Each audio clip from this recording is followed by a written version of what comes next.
Kuliah Pendidikan jurusan Desain Produk Universitas Mercu Buana.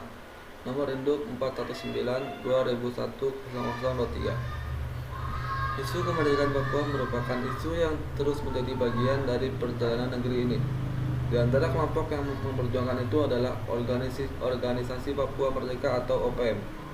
OPM sebenarnya dapat ditelusuri hingga tahun 1961, di mana Belanda tengah mempersiapkan dekolonialisasi Papua. Pada April 1961 dibentuklah New Guinea Council untuk mempersiapkannya. Dewan ini kemudian menjadi katalis bagi meningkatnya kesadaran politik masyarakat Papua. Dewan ini kemudian memutuskan untuk menggunakan nama Papua Barat untuk wilayah negara mereka nanti. Selain itu disepakati pula desain bendera mereka, yaitu bendera bintang bendera yang dikenal hingga saat ini. Pada 1 Desember 1961, ini New Guinea Council bersama Belanda secara resmi mengumumkan simbol nasional mereka. Hal ini menegaskan kedaulatan mereka sebagai bangsa. Akibatnya Indonesia yang merasa memiliki hak atas wilayah jajahan Belanda di Hindia Belanda pun akhirnya bereaksi. Hal ini kemudian mendorong terjadinya integrasi militer Indonesia ke Papua. Tekanan Amerika Serikat dan Indonesia itu kemudian mendorong terjadinya New York Agreement di tahun 1962.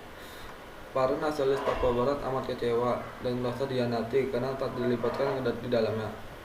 Setelah dari UNTI ke Indonesia pada 1963, Indonesia berusaha mengintegrasi Papua secara keseluruhan ke dalam Negara Kesatuan Republik Indonesia melalui Dekrit Presiden Nomor 8 dan 11 Tahun 1963.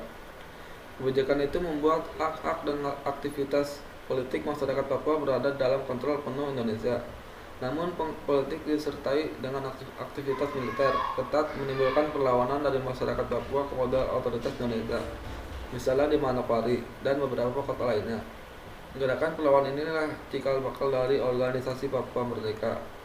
Ada dua fungsi utama dari OPM ini. Fraksi pertama lahir di Jayapura pada 1963, dipimpin oleh Asar Demok Tekai. Sementara fraksi kedua lahir di Manokwari pada 1964, dipimpin oleh Terianus Aronggear.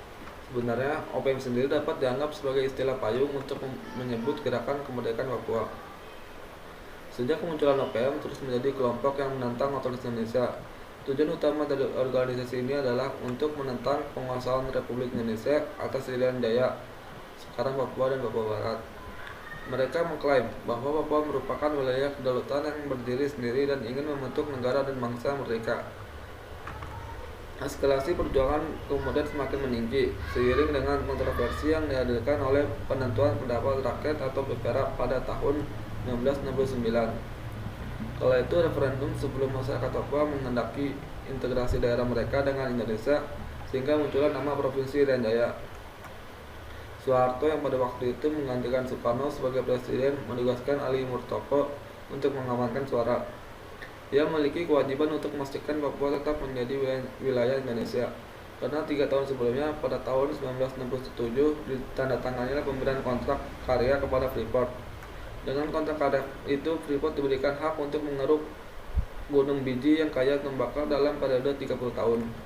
Dari situlah mulai terjadi konflik-konflik dengan masyarakat Papua.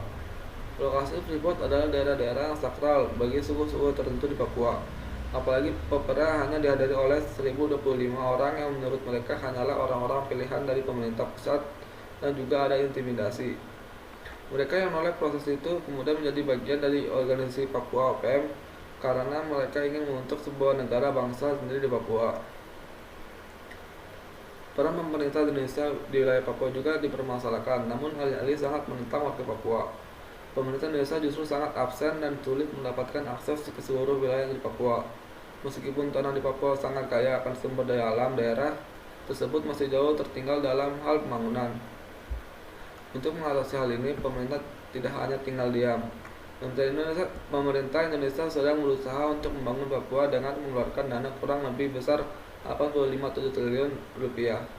Presiden Jokowi percaya bahwa pembangunan adalah kunci untuk menyelesaikan masalah-masalah lain yang berada di Papua.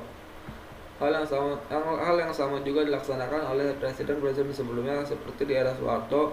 Pembangunan di Papua belum selesai dan masih banyak yang harus dikerjakan.